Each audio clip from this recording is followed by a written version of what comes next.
여기 계신 분들 축복해 주셨으면 좋겠습니다. 하늘 복 많이 받으십시오. 우리 옆에 또 앞에 이렇게 축복하시기 바랍니다. 하늘의 복이 넘치기를 축원합니다. 한 번 더 인사하시면 좋겠습니다. 옆에 앉아 계셔서 감사합니다.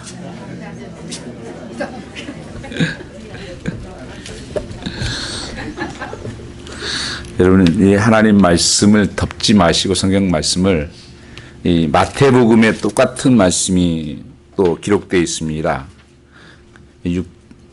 마가복음에도 기록되어 있습니다. 그래서 마태복음의 말씀을 좀 참고하시면 더 이렇게 말씀을 좀 깊이 다른 것을 볼 수가 있습니다. 마태복음도 14장, 마가복음 6장에 기록되어 있습니다. 지난주 말씀에서 보리떡 5개로 5,000명을 먹이는 그 하나님의 12관계로 남는 그 축복을 우리가 살펴보았습니다. 이 놀라운 기적의 역사를 보고 그 주님을 따랐던 사람들의 반응이 우리 14절부터 15절에 나옵니다. 거기에 보니까 이렇게 말씀합니다. 오늘 보면 14절, 15절 말씀에 보면 저는 선지자로서이다 하면서 예수님을 왕 삼으려고 강제로 왕으로 추대하려고 합니다. 이제 진정한 구원자가 나타났다. 영적인 구원이 아니라 우리의 지금 노예 해방을 노마에서 시켜줄 구원자가 왔다. 그리고 우리의 먹고 사는 문제를 해결해 줄 수 있는 이 기적의 사람, 이 사람이 왔다. 이 사람이 왕 되면 우리 걱정할 게 없겠다. 이렇게 왕을 삼으려고 오늘 15절에 보면 그렇게 말씀하고 있습니다. 근데 주님께서 이들의 이 모습을 보시고 매우 슬퍼하셨습니다. 분명히 표적을 주님께서 보여주신 건데 단순히 보여지는 것은 그들은 그 보여지는 빵밖에 보지 못한 것입니다. 예수 그리스도가 왕이다. 예수 그리스도가 구원자로 오셨다는 사실을 깨닫지 못하고 왕 삼으려고 할 때 주님께서는 산으로 올라가서 기도를 하시고 그 사람들은 다 보내고 제자들은 가버나움을 향해서 배를 태워서 보내게 됩니다. 이 속에서 우리가 발견할 수 있는 것은 주님이 왜 그렇게 하셨을까? 얼마나 인기가 짱이에요. 5,000명을 먹이는 역사들이 일어나고 2만 명을 12가지도 않고 이런 기적을 7,000명을 또 먹이고 사람들이 막 따르고 왕으로 세워주십소서 이렇게 하는데 주님은 거기를 떠납니다. 여기에 우리의 중요한 진리가 있습니다. 우리가 살아가면서 공격을 받고 어려움 당하는 것도 사실은 위기입니다. 그러나 성경적인 삶에서 더 큰 위기는 내가 갑자기 돈을 벌고 갑자기 내 삶에 이런 높아지는 일이 생기고 어떤 자리가 생겨지고 잘 되어지고 할 때가 더 위험하다고 하는 것을 성경이 말씀하고 있습니다.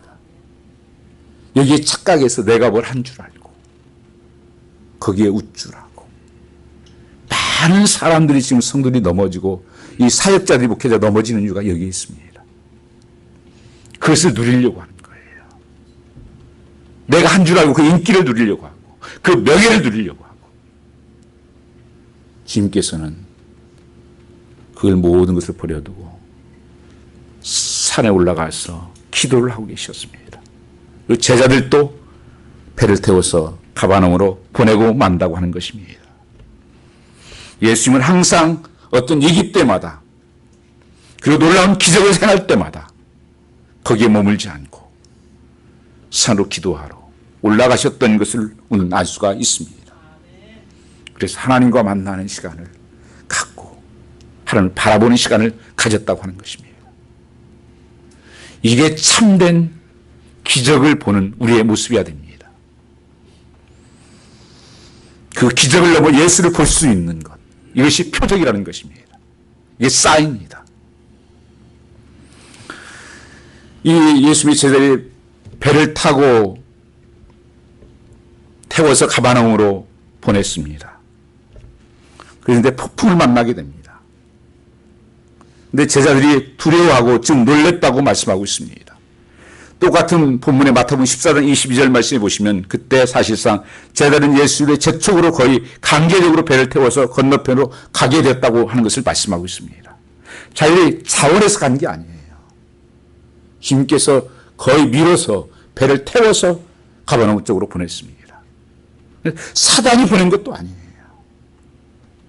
그러면 주님이 원해서 주님께서 밀어서 보낸 사건인데 왜 풍랑이 오냐 하는 것입니다. 우리가 예수 믿으면 다 잘 되고 아무 문제도 없고 해야 되는 것인데 주님께서 밀어서 보낸 사건인데 왜 그렇게 풍랑이 이르셨나 하는 것입니다. 제자들의 실수도 아닌데 우리 예수 믿는 삶은 아무 어려운 시험도 없고 풍랑이 없는 것이 아니라는 것을 말씀하고 있습니다.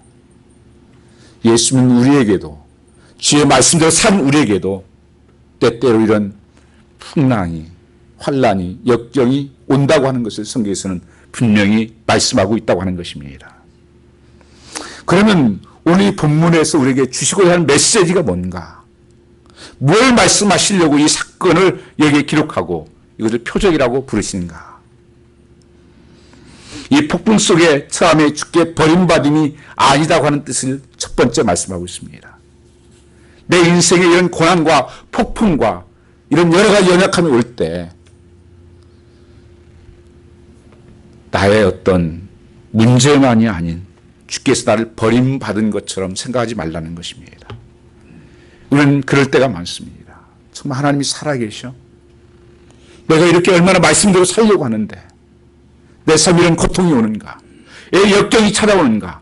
버림받은 느낌이 들고 또한 홀로됨의 애로움을 느끼게 됩니다. 이 광야에 혼자 있는 것 같은 롤리네스. 이 고통 속에서 아무도 이해하지 못하며 나는 홀로 남겨졌다. 정말 하나님이 살아계시는 것입니까? 어디에 계시는 것입니까? 이런 질문을 할 때가 있습니다. 갈릴리 바다 한복판에 폭풍을 만난 제자들의 심정이 그랬을 것입니다. 오늘 본문 17절 말씀해 보시면 날은 이미 어두웠고 예수는 저에게 오지 않았다고 말씀하고 있습니다. 지금 이때가 밤 9시쯤입니다. 이제 날이 저물었는데 거기에 주님이 안 계신다는 거예요. 거기서부터 뭔가 지금 심각함이 생깁니다. 이것을 마가복음 6장 45절 말씀을 보면 예수께서는 제자를 작별한 후에 갈릴리 바다가 내려다보이는 산에 올라가서 기도하시는 것으로 되어 있습니다. 그런데 한순간 그 제자들이 바다 한복판에서 갑자기 일어난 폭풍으로 인해서 달려 주님께서 나오고 있다고 하는 것을 말씀하고 있습니다. 6장 48절 말씀 보시면 바람이 거스림으로 제자들이 괴로이 노젓는 것을 보시고 여기에 동사를 주목하시기 바랍니다. 첫 번째가 보시고 그 다음에 걸어서 오사 그렇게 말씀하고 있습니다. 주님은 이 제자들이 지금 보내놓고 기도하시면서 그들을 보고 있었다고 하는 것입니다. 그리고 그들에 대해서 기도하고 있었다고 하는 것입니다. 그뿐 아니라 정말 위기에 처했을 때는 주님이 필요할 때 주님이 찾아오셨다고 말씀하고 있는 것입니다. 내가 살면서 여러분이 하나님이 없는 것처럼 느껴질 때가 있어요. 하나님이 어디에 계시나? 전에 그 아이들이 이제 졸업식 때 많이 그 아이들 그 부모와 같이 간 적이 있습니다. 가보면 아이들이 얼마나 졸업식 때 많습니까? 근데 부모들은 이제 그 아이를 찾는 거죠. 어디. 금방 찾아내요. 그 수만 똑같은데. 저는 아무리 봐도 안 보이는데. 그 엄마들은 어떻게 찾아내는지. 저기 있잖아요, 저기. 하나님이 우리는 안 보이니까 없는 것처럼 사는 거예요. 그래서 낙심도 하고 차절하는 것입니다. 시편 139편 말씀해 보시면 하나님께서 나의 말하는 것을 다 아시고 눕고 일어나는 것을 아시며 나를 두루 진치고 있을 뿐 아니라 멀리 떨어져 있다 할지라도 다 아신다고 말씀하고 있습니다. 여러분 이 하나님의 능력 하나님의 임재하심을 아시기 바랍니다. 정말 이 말씀들이 지금은 참 쉽게 설명이 그래도 할 수가 있어요. 요즘 얼마나 그 사이언스 과학들이 일렉트릭 발전돼 가지고 정말 그런 걸 거의 다 알잖아요, 지금요. 내가 지금 어디가 있는 것도. 핸드폰도 하는데요. 그 하나님께서는 내 모든 것을 다 아시고 계십니다. 그때 우리는 두 가지 생각이에요. 하나는 내가 죄를 짓고 산다고 하며 정말 두려운 생각을 가져야 됩니다. 그렇지 않고 내 삶의 어려움 속에서 있다고 하면 그 하나님이 나와 함께 하시는 이루함이 있어야 한다고 하는 것입니다. 오늘 이 시간을 성경에서는 지금 풍랑을 만났을 때는 약 3시 정도 됩니다. 새벽 4경이라고 말씀했습니다. 지금 딱 10리점 왔다 그러니까 10리면 1km가 1마일 1.6km입니다. 그러니까 약 3마일 정도 가까이 되는데요. 딱 중간이에요. 지금 앞으로 나갈 수도 없고 뒤로 갈 수도 없는 이 풍랑을 만나가지고 제자들이 두려워하고 있는 것입니다. 그 어군 출신들이 많아요. 제자들은요. 거기에서 참뼈가 굵은 사람들이에요. 웬만하면 그것을 나갈 수가 있을 텐데 그들은 방황을 하고 있는 것입니다. 두려워하고 있는 것입니다. 여러 노력을 해봤을 것입니다. 나가지를 않습니다. 아직도 가려면 절반을 더 가야 되는데 아마 이때는 거의 포기를 했을 것 같이 보여집니다. 새벽 3시에 이제는 끝인가 보다. 우리 인생을 살아가면서 그럴 때가 많습니다. 여기까지인가? 이제 더 이상 길이 안 보이고 돌아갈래야 돌아갈 수도 없고 앞으로 나갈 수도 없는 진퇴양난에 빠져있는 우리 삶의 이런 고민이 누구에게나 있습니다. 요즘은 조금 또 얼마나 또 그런 일 때문에 수사이드 하는 분들이 많은지 모릅니다. 참 안타깝죠. 길이 안 보이니까. 이제는 끝이다 생각하니까. 네, 여러분. 주님은 거기에 찾아오셨다고 하는 것이에요. 기도만 하신 게 아니에요. 보기만 하신 게 아니에요. 주님이 찾아오셨다고 하는 것입니다. 복음이 뭡니까? 주님이 먼저 찾아왔다는 거예요. 내가 죄인 되었을 때, 내가 소망이 없을 때 나를 찾아오셨다. 인카네이션 하셨다고 하는 것입니다. 이게 놀라운 복음이요 기쁜 소식입니다. 우리는 주님 없이는 영영 좌절할 수밖에 없는 인간들입니다. 길이 없어 보이는 인간입니다. 주님은 그에게 찾아오셨고 보셨습니다. 그리고 결정적인 시간에 주님의 온 타임에 그를 찾아오셔서 도움을 주셨다고 하는 것입니다. 우리가 이런 환난을 당할 때 우리가 기억해야 될 것이 있습니다. 그것은 우리들 갈등이 그것입니다. 내가 원하는 때, 내가 기다린 그때 역사가 안 일어나는 것입니다. 응답이 없는 것입니다. 여기에 우리가 많이 넘어져요. 근데 성경은 반불에서 주님의 때라는 것을 말씀하고 있습니다. 그 때는 나중에 지나보면 가장 완벽한 때예요. 내게는 늦는 때 같은데 하나님이 봤을 때 나중에 뒤돌아보면 그 시간이 온 타임이었다는 것을 알게 됩니다. 그 시간이 뭐예요? 하나님이 하셨습니다. 하나님이 이루셨습니다. 고백할 수 있는 타임입니다. 왜 하나님께서 그런 딜레이가 시켜지는가? 잘못하면 내가 한 것처럼 착각 속에 빠지는 거예요. 우리 삶은 광야의 삶이에요. 우리 힘은 아무것도 할 수 없는 것입니다. 농사 지을 수도 없고 물이 없고 하나님이 그들을 인도하셨고 하나님이 먹이셨고 채우셨다. 그래서 하나님만을 의뢰하게 하는 타임이 하나님의 타임입니다. 마가복음 6장 50절 말씀에서는 마침내 저들에게 곁에 오셔서 주님이 이렇게 말씀하십니다. 안심하라, 내니 두려워 말라 말씀하십니다. 그렇다면 폭풍 중에서도 안심할 수 있어야 한다는 것을 말씀하고 있습니다. 이 앞에서도 두려워하지 말라는 거 말씀하고 있습니다. 주님이 말씀하고 있는 것입니다. 안심하라, 내니 두려워 말라. 한번 따라서 앉아봅시다.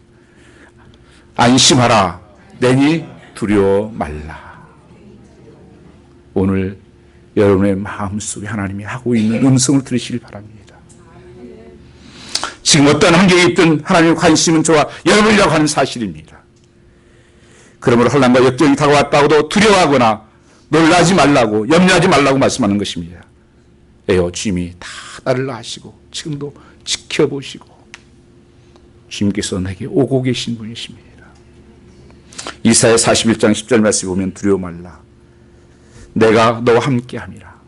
놀라지 말라, 내 하나님이 됨이라. 내가 너를 굳세게 하리라. 참으로 너를 도와주리라.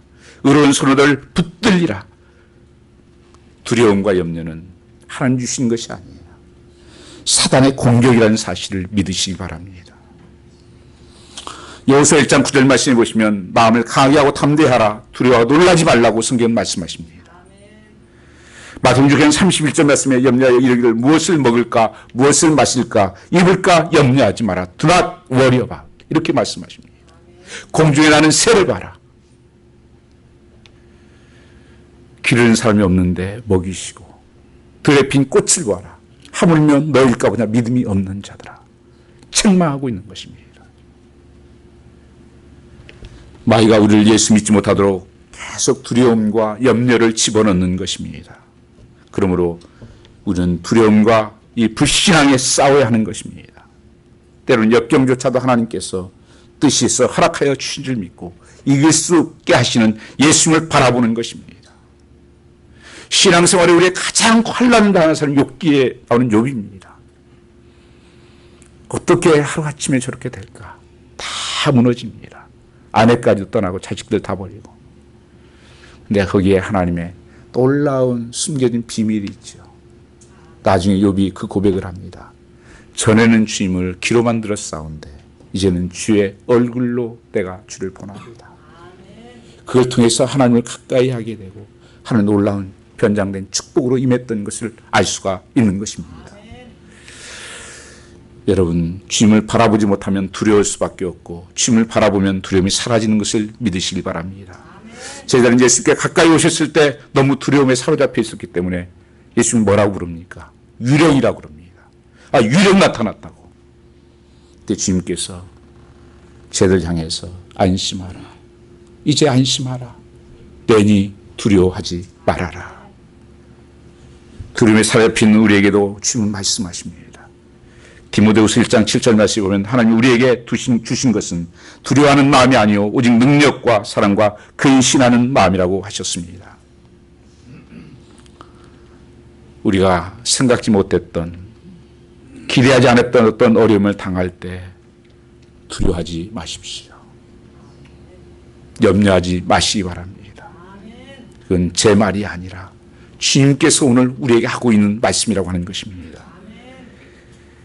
우리가 찾기 전에 주님께서는 보시고 기도하시고 찾아오셨습니다. 모든 두려움을 내어쫓고 믿음의 주 온전케 하신 예수만을 바라보라고 말씀하는 것입니다. 이 하나님의 시간, 우리가 부르짖어도 즉각적으로 응답이 안 될 때 답답하죠.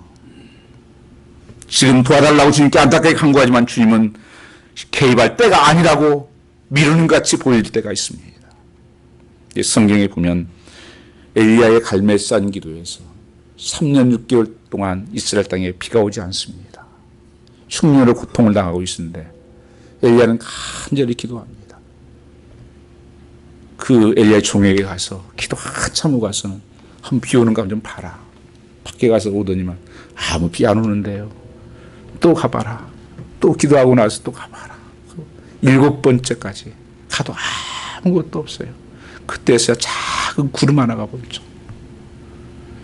우리가 이런 연약할 때가 많이 있습니다. 그래서 그 땅에 하늘의 비를 문을 열고 비를 내려주시기도 했지만 낙심하지 않고 끝까지 기도한 엘리야의 모습. 기도는요, 언제까지요? 비가 내릴 때까지, 응답될 때까지 하는 거예요. 절대 포기하지 말라는 것입니다. 나사로가 병들었을 때 그들이 사랑을 보내서 예수님을 고쳐달라고 보냈습니다. 사랑하는 이 나사로인데, 네, 요한복음 11장 6절 말씀 보시면 예수님 반응이 나오는데, 이틀을 거기서 더 유해요. 소식을 듣고도 안 가요. 아니, 그치, 이해가 안 됩니다. 사랑하는 자가 지금 죽어가고 있다는데 왜 안 가고 이틀이나 더 있다. 나중에 죽은 지 나흘 만에 도착을 해요. 왜 이러실까요? 주님께서는 그 치료보다도 더 중요한, 그 기적보다 더 중요한 부활하실 수 있는 능력, 그 주님을 보여주신 것입니다. 죽은 자도 살아나게 하는 그 역사를 보게 하신 것이었습니다. 오늘 내 삶 속에서 이 부활의 기적을 행하시고 부활의 주님을 보게 하기 위해서 그렇게 말씀하고 있는 것입니다. 그 자체는 목적이 있었던 것입니다. 그래서 때로는 내 시간에 필요한 도움이 오지 않는다고 해도 결코 우리는 실망하고 낙심할 필요는 없는 것입니다.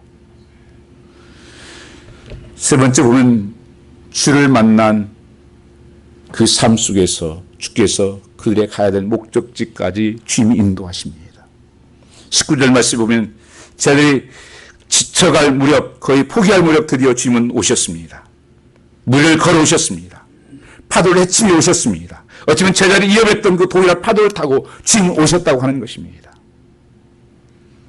제자들이 전혀 상상하지 못했던 방법으로 그가 오신 것입니다. 그렇습니다. 주님은 우리가 전혀 예측하지 못한 방법으로 때로는 찾아오십니다. 내가 전혀 기대하지 않았던 것으로. 그래서 주님의 오심도 그렇게 말씀하죠. 그게 비밀이다. 도적같이 올 것이다. 내 삶 속에도 여러분, 우리는 환경이 다 뭐가 준비되고 해야 된다. 아니요. 하나님께서는 전혀 나와 상관없는, 하나님께서 고난 현장에 임하신다고 하는 것입니다. 사마리아 여인이 그 우물가에서 구세주를 만날 줄을 어떻게 알았겠습니까? 예수 믿는 사람들 체포하고 죽이고 닦던 사도 바울이 그 다메섹에서 어떻게 예수를 만날 줄을 누가 기대했겠습니까? 여러분의 삶의 만남을 한번 기억해 보십시오. 누가 그것을 기억했습니까? 누가 우리의 만남을 기억했습니까? 결단코 이런 것들은 우연이 아니라고 하는 것입니다. 이것을 하나님의 섭리라고 말하는 것입니다. 빌보 감옥에 제1로 수감된 바울과 실라가 어떻게 거기서 주님의 구원의 기적을 경험할 수 있었겠냐는 것입니다. 지금 우리의 기대를 초월한 방법으로 주님의 때에 찾아오신다고 하는 것입니다. 그래서 우리는 주님만을 바라보는 것입니다. 제자들이 파도가 심하여 배 안으로 나아가지 못하고 있었고, 그런데 예수님이 찾아오신 것은 새벽 3시. 이제 우리 소망이 없다. 절망에 빠져있는 그때. 정말 주님이 그럴 때가 참 많아요. 아마 여러분 삶 속에서 그럴 때가 많았을 거예요. 야, 이거 이제 망하는 거 아니야. 끝 아닌가. 그때 주님이 쫙 나타날 때가 너무 많습니다. 그래서 기적이구나. 정말 하나님이 하셨구나. 하나님이 이루셨구나. 그들의 인생의 삽투를 계속해서 주님의 도움을 구했지만 주님께서 결정적인 때에 오셨다고 하는 것입니다.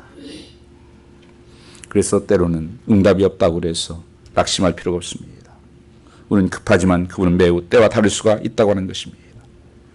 주님 생각은 나를 잘 아시는 분이십니다. 아무 때나 주시는 게 아니에요. 하나님께서는 내게 필요한 그 목적보다 더 중요한 사인이 있기 때문에 그런 거예요. 그래서 이것을 표적이라고 말하는 것입니다. 그래서 이것만 줘서 뭐 하겠습니까? 그거 고쳐만 주고 그 변화시켜줘 뭐 하겠어요. 영혼이 변화돼야 진짜 변하기 때문에 그러는 것입니다. 그래서 그것을 하나님 바라보게 합니다. 주님을 믿고 기적이 일어날 일을 우리는 해야 되는 것입니다. 베드로가 그 주님의 오심을 보면서 주님은 이렇게 말합니다. 주님이시라면 나도 무료 걸어오게 명하여 주십시오. 걸어오라고 하니까 베드로가 주님을 바라보고 쫙 걸어갑니다. 얼마나 멋있어요. 그런데 조금 가다가 그냥 빠져갑니다. 왜요? 파도를 바라봤다는 거예요. 주님을 바라보고 가야 될 삶에 파도 바라보다가 빠진 것입니다. 파도가 처음에 걸을 때는 파도 안 치다가 지금 갑자기 친 게 아니에요. 처음부터 풍랑이 있었어요. 그런데 그 풍랑은 주님을 바라볼 때 건너갈 수가 있었습니다. 걸어갈 수가 있었습니다. 근데 주님을 바라보지 못하고 환경과 형편과 상을 바라보니까 무너지는 것입니다. 여러분 신앙생활 여기에 많이 무너져요. 여러분요. 삶이 어려워지면 자꾸 주님을 바라보고 주님 앞에 나와야 되는데 자꾸 사람 바라보고 사람 의지하고 형편 쫓아가고 전부 다 이렇게 무너지는 경우가 너무 많이 있습니다. 이 시대에 정말 필요한 것은 우리의 인내예요. 성령의 9가지 열매 중에 하나가 인내입니다. long suffering 하는 것. 좀 참고 견딜 수 있어야 한다고 하는 것입니다. 이 베드로가 어떻게 그런데 이 기적을 체험하게 됐습니까? 주님이 오라 명하여 했다고 하는 것입니다. 주님이 오라 하니까 그걸 걸어갈 때 무려 거듭는 역사가 일어난 것입니다. 저는 해외 처음 근무가 그쪽이어서 그쪽을 많이 간 적이 있습니다. 그리고 뉴욕에 있을 때 또 교회 성도들을 데리고 성지순례를 갔었습니다. 갔다가 이 갈릴리 호수 옆에 베드로가 걸었다라고 추정하는 곳에 그 스트레처가 하나 있어요. 그 동상 같은 게. 그걸 구경하고 제가 갑자기 그런 생각이 드는 거예요. 나도 한번 걸어봤으면 좋겠다. 사람이 있으면 안 되니까 다 올려가시라고 먼저 가시라고. 제가 혼자 남아가지고는 기도하고 이렇게 멋지게 한번 걸어서 들어가려고 그랬는데 무릎까지 들어가서 퍽퍽 빠져서 얼른 도망 나왔습니다. 내가 그때 가만히 창피하기도 하고 그래서 왜 그런가. 하나님 말씀이 주님이 오라고 했을 때 갔어야 되는 건데 주님이 오라는 소리도 없는데 내 마음대로 가기 그게 믿음이라고 착각한 거예요. 믿음은 아니에요. 믿음은요. 말씀에 순종하는 게 믿음이시는 걸 바랍니다. 하나님 말씀하실 때 내가 순종할 때 믿음의 역사가 나타나는 것이에요. 그냥 내가 편한데 내 마음대로 하는 것이 그게 믿음이 아니에요. 정말 하나님 말씀이 있었나? 하나님 말씀이 그렇게 하시는가? 그래서 하나님의 여러분 세면 음성을 듣는 게 중요합니다. 날마다 하나님 깨닫게 하는 은혜를 달라고. 그러나 베드로는 주님을 파도 보다가 넘어지고 그때 베드로가 이런 고백을 합니다. 주여 나를 구원하소서. 주여 나를 구원하소서. 우리 삶 속에서 무너질 때 구원할 자가 누구입니까? 주여 구원하여 주십시오. 그때 주님께서 그 오른손을 들어서 그를 잡아 올립니다. 많은 사람들이 신앙생활에서 내가 주님 손잡고 가는 줄 알아요. 내가 믿는 것이 주님 손잡고 내가 따라가는 줄 알아요. 우리는 쏘머리면 놓아버리는 거예요. 그게 아닙니다. 하나님이 내 손잡고 가는 거예요. 신앙생활은요. 나는 썸타임 놓아도 하나님께서 나를 붙들고 가는 것이 믿음입니다. 이 믿음을 가지셔야 돼요. 나는 때로 넘어질 때가 있고 미끄러질 뻔하고 있지만 주님께서 나를 붙들고 계시니 다시한 고백이잖아요. 미끄러질 뻔하였으나 완전히 넘어지지 않으면 주께서 나를 붙드십니다. 오늘 또 하나님 여러분 미끄러질 것 같고 넘어질 것 같고 끝난 것 같지만 아니에요. 왜요? 주님이 내 손 붙잡고 계시기 때문에 그래요. 하나님께서 깨닫게 인도하신다고 하는 것입니다. 베드로는 풍랑이 이는 바다 앞에서 주님을 향하여 존재를 걸고 그 고백한 것입니다. 주여 나를 구원하여 주시옵소서. 여러분 포기하지 마십시오. 우리는 너무 많이 쉽게 포기하는 경향이 있습니다. 밖에 이렇게 전도하다 나와보면 참 그런 분들이 많아요. 중간에 예수 믿다가 어떤 일로 말미암아서 그냥 중간에 포기해버리고 낙심해버리고 그래서 방황하는 사람들 많이 만나게 됩니다. 누구 때문에 그렇고 저기 때문에 그렇고 힘든 일이지만 여러분 사람 바라보지 마시고 주님 바라보시기 바랍니다. 그래야 살아납니다. 이처럼 시작은 잘했어도 중간에 넘어지는 일어나는 것은 포기하면 안 된다는 것을 말씀하고 있습니다. 케냐에서 왔던 그 미국 여기 맨하탄에서 마라톤 선수가 있었습니다. 나라에서 보낸 그 선수예요. 이 친구가 뛰다가 중간에서 넘어져서 무릎이 깨졌습니다.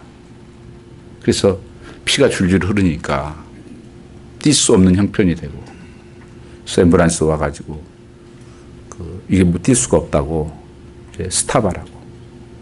그러니까 이 선수가 이렇게 말을 했습니다. 우리나라에서 나를 여기 보낼 때는 완주하라고 보냈지 중간에 포기하라고 보내지 않은 것을 나는 압니다.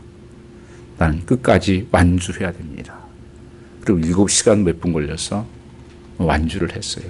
붕대에 조치를 하고 피 흘리는 것을 막고 해서 절뚝절뚝하면서 우리의 인생의 경주에서 믿음의 경주에서 때로는 깨진 일도 생기고 넘어지기도 하고 피를 흘리기도 하고 그러나 여러분 그 주님을 바라보시며 나아갈 수 있는 Run the race, never give up. 신앙의 경주에서 포기하면 안 됩니다.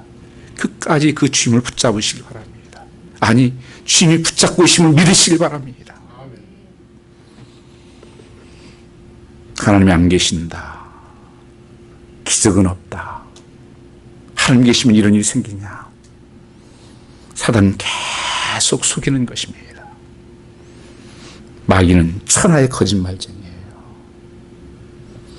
믿음을 시작했다가 풍랑에 빠져갈 때 비들고 주여 나를 구원하소서 애치시길 바랍니다. 21절 말씀을 보면 이에 기뻐서 배를 영접하니 배는 곧 저희의 가려던 땅에 이르렀다고 말씀하고 있습니다. 주님이 오시니까 그 풍랑이 일던 배가 목적지까지 완주했다고 하는 것이에요. 우리 인생은 풍랑을 항해하는 인생입니다.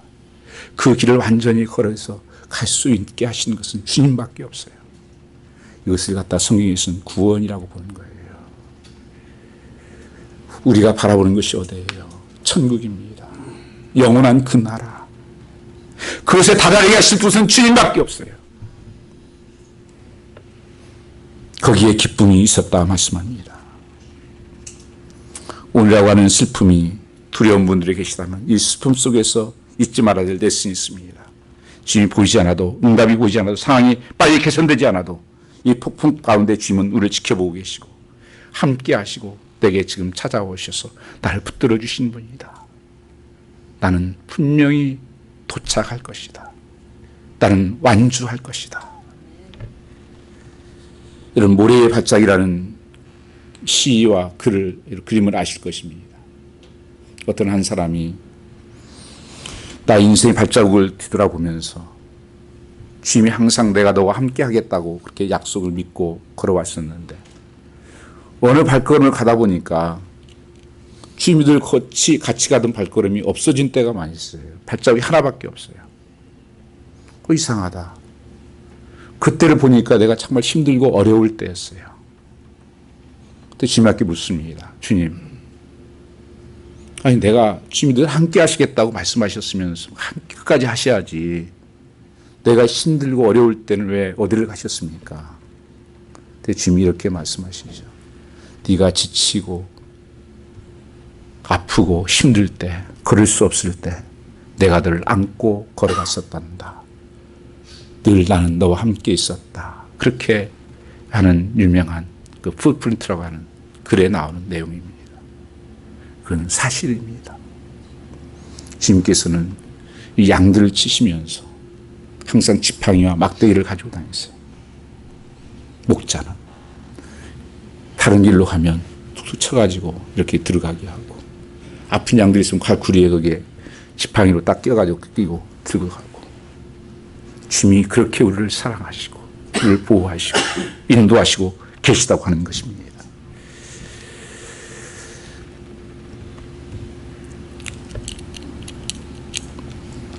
예수님을 우리는 발견하는 눈이 뜨여지셔야 됩니다. 왜 하나님께서는 이 5천 명의 사역, 먹이는 사역도 그렇고 이 기적의 사역을 보면서 기적이라고 안 하고 표적이라고 그랬는가? 거기에 기적에 빠지지 말고 예수 그리스도를 바라보라고 하는 것입니다. 여기서 말씀하신 표적은 무엇이었습니까? 이 말씀은 이 한마디에 포함되어 있습니다. 안심하라. 내니 두려워하지 말라. 이 내니라고 하는 단어가 매우 중요한 단어입니다. 헬라에서 에고 에임이라는 뜻이에요. 에고 에임이. 그건 나다 그런 거예요. 나는 무엇이라고 할 때 쓰는 단어예요. 요한복음에서 이것을 무슨 말씀을 하시냐면 7가지 세븐에 쌓인 표적을 말씀하시면서 내가 누구냐는 것을 지금 말씀하고 있는 거예요. 안심하라. 내가 누구냐? 두려워하지 말아라. 누구라고 말씀하고 있는 것입니까? 이 7가지가 요한복음에 나옵니다. 나는 메시아다는 거예요. 나는 길이다. 나는 진리다. 나는 생명이다. 나는 참 포도나무다. 나는 부활이다. 빛이다. 7가지 표적을 말씀하시기 때문에 이렇게 말씀하고 있는 것입니다. 그래서 그 주님을 바라보라는 거예요. 이 에고 에이미, 그분이 나의 구원자다. 그분만이 나의 인도자다. 그분만이 참 하나님이시다. 그래서 여호와는 하나님이시다로 선언하는 거예요. 이 사건을 통해서 주님께서 말씀하시려고 하는 것입니다. 그래서 요한복음 20장 31절 말씀 같이 한번 읽어보겠습니다. 요한복음 20장 31절입니다. 같이 한번 읽겠습니다. 오직 이것을 기록하면 너희로 예수께서 하나님의 아들 그리스도이심을 믿게 하려 함이요 또 너희로 믿고 그 이름을 힘입어 생명을 얻게 하려 하십니다. 왜 이것을 말씀하고 있느냐는 거예요. 여러분 이 말씀 속에서 이것을 보셔야 됩니다. 하나님의 아들 그리스도이심을 믿게 하려 함이라. 이로 믿고 힘입어 생명을 얻게 하려 함이라. 구원의 주. 이 에고 에이미를 통해 선언을 통해서 하신 것은 보고 깨달을 바로 그것은 예수님 바로 아들 그리스도이시라는 것이고 예수를 통해서만 영원한 생명 구원을 얻을 수 있다는 것이고 예수님만을 통해서 구원을 얻을 수 있는 영원한 삶을 하나님 나라의 천국에 갈 수 있다고 하는 것을 말씀하고 있는 것입니다. 여러분 오늘 여러분 삶 속의 곤란과 환난 속에서 하나님께서 말씀하시려고 하는 것이 무엇인가? 왜 하나님 잘 믿고 내가 산다는데 이런 어려움이 당하는가? 예수 그리스도가 소망이다. 예수 그리스도가 길이다. 구원자라고 하는 사실을 말씀하고 있는 것입니다. 51절 말씀 보면 배 올라 그대에게 가시니 바람이 그치는지라 제 마음에 힘이 놀라 바람이 그쳤더라. 나중에 마태복음 말을 진실로 하나님의 아들이었다고 말씀하고 있지 않습니까? 그 마태복음 14장 33절 말씀에 보시면 때에 사람들이 예수께 절하며 가로되 진실로 하나님의 아들이시소이다. 하나님의 아들 되심을 보여주시려고 하는 것이 바로 이 표적이다. 오늘 여러분 내가 믿는 예수는 어떤 분이십니까?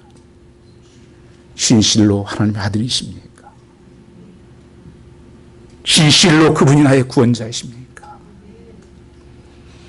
그분만이 길이요 진리요 생명이니라. 나에게는 아무것도 주 앞에 갈 수 있는 길이 하나님께 갈 길이 없다고 말씀하고 있는 것입니다.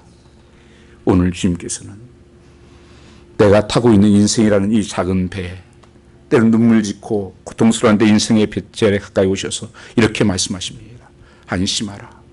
내니 두려워 말아라. 그 천지를 창조하시고 다스리시는, 폭풍을 다스리시고 물을 거르시는 주님이 내니 두려워 말아라. 하나님 자녀들에게 주시는 능력이요 축복이라고 하는 것입니다. 이 복음의 기쁜 소식은 내가 찾아간 것이 아니라 주님이 찾아오셨고, 내가 붙드는 싸움에 하나님 나를 붙들어 주신 거고, 주님 풍랑 가운데 애롭고 두려워 빠져갈 때 주님 보시고 오셨다고 하는 것입니다. 모든 것이 주의 은혜입니다. 주님이 하셨습니다. 너희를 그와 같이 버려두지 아니하고 약속을 지키신 하나님, 오늘 주님께서 들려주시는 이 음성을 들으시기를 주님으로 축원합니다. 이렇게 한번 기도하시길 바랍니다. 저는 기도하겠습니다. 찬양팀 준비하시기 바랍니다. 내가 주님을 믿습니다. 주님만을 의지하겠습니다. 주님만을 바라보고 합니다. 그리고 오늘 일어나서 걷겠습니다. 주님 함께하여 주시옵소서. 주님만이 나의 치유로자요, 주님만이 나의 빛이요 능력인 것을 믿습니다.